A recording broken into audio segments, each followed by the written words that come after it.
I know what you're thinking. Doomie, there's snow on the ground. The mall isn't even properly plowed, and parts of it aren't even plowed at all. It's crazy to go dead malling in the snow. Well, I got news for you. I am crazy. Dead malling in the snow is something I have wanted to do, at least once.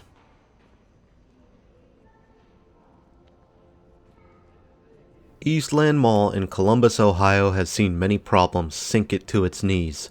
Crime, awkward access that doesn't complement visibility, dead anchors, and a critical need of maintenance. Despite all of this, however, entrepreneurs find refuge in this mall's corridors. Come with me and I'll show you what I mean.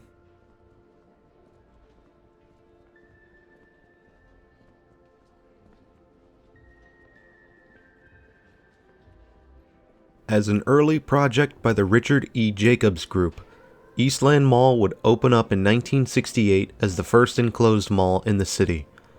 Columbus in particular seemed to be Jacobs' territory, as the company would proceed to develop Northland and Westland Mall in the area. While the mall was only a single-floor mall, its anchors, JCPenney, Sears, and Lazarus, would all be built up as two-floor anchors.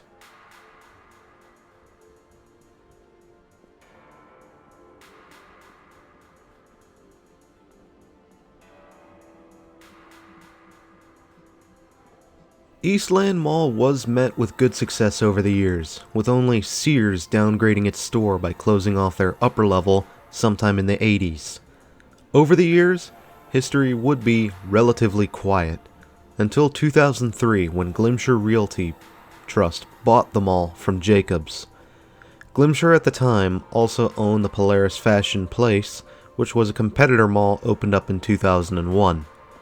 Kaufmann's would, however, be attracted to the mall in 2003, setting up a new prototype store.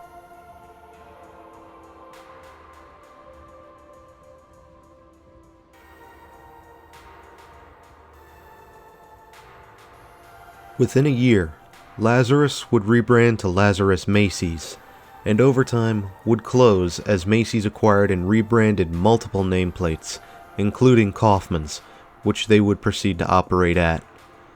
Upon this move, Glimcher opted to demolish the anchor pad to make way for a newer JCPenney building, while cannibalizing their old pad for new tenants. Is it just me, or wouldn't it make more sense just to divide the old Lazarus instead?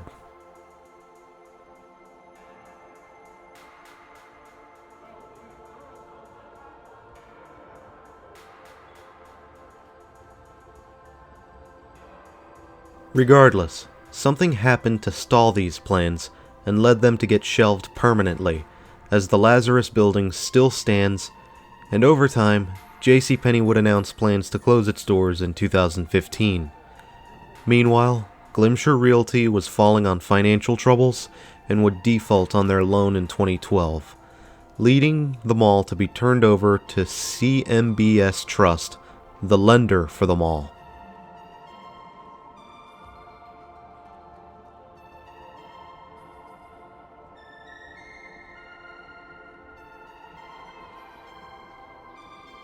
Around 2015, the mall would sell to an unknown buyer for $9.25 million. I have been unable to determine who exactly owned the mall. However, around this time, things were slipping fast. That same year, JCPenney followed through and would close its doors to leave the mall.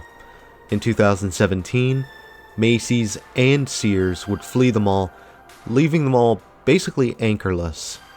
To make matters worse, the Eastland area of Columbus was becoming known as the bad part of town among the residents. Cross-checking with crime statistics of the area shows that, while high, overall crime has been going down across the board. As someone who looks over his shoulder even while at home, and works a job that occasionally leads me to the worst parts of my own town, this doesn't really bother me.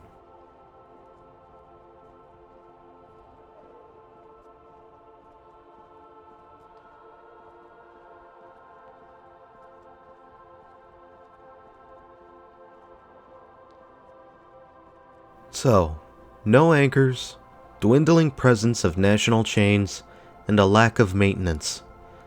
Not looking good for most malls. And usually this would be the end for most malls. However, where most malls might close because of this, Eastland Mall remains open to this day, with astonishingly high occupancy to boot. In the vacuum left behind by major chains, small businesses from aspiring entrepreneurs seek refuge in this mall, while an academic facility takes over the old Macy's building. This mall has managed to secure a second life as a small business haven and mixed-use complex.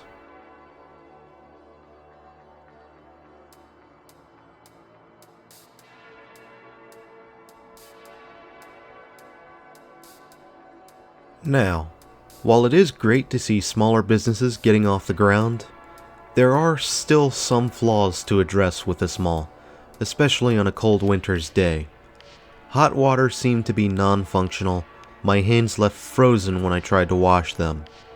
On top of this, there is still plenty of leaks in the ceiling that need to be addressed. Whomever the current owners may be, I wish them the best in trying to fix these things up and keep this mall going. Seriously, you got something going. Don't screw it up now.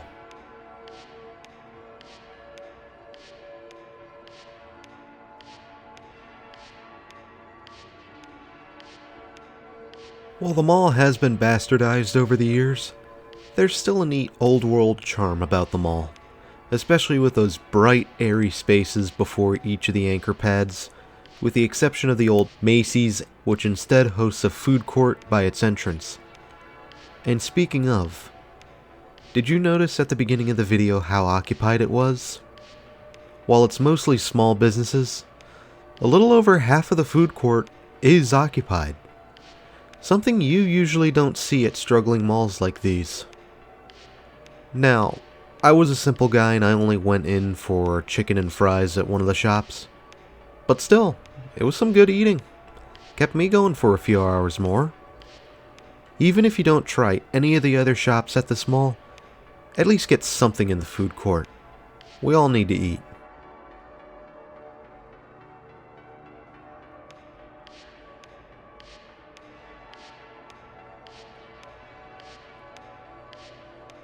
We are just about to wind down for this tour. I want to thank you for joining me at the Eastland Mall in Ohio. I thought it was a pretty neat place, didn't you? Share your own thoughts in the comments if you agree or disagree about this place, how it's looking and how it's doing. And of course, like the video and subscribe if you haven't already. Keeps the party going, and each little bit can help drive more eyes to videos on these places. And if you feel inclined to do so, feel free to donate to my Ko-fi page, linked in the description. I could use some gas money, but save your money if you need it for your own needs. Yeah, I should have worn that fucking jacket.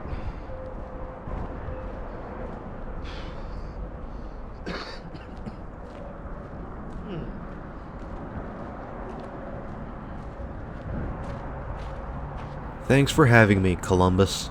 And until next time, this is Doomie Grunt, wishing you and the Eastland Mall farewell and good luck in the future.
Sorry guys.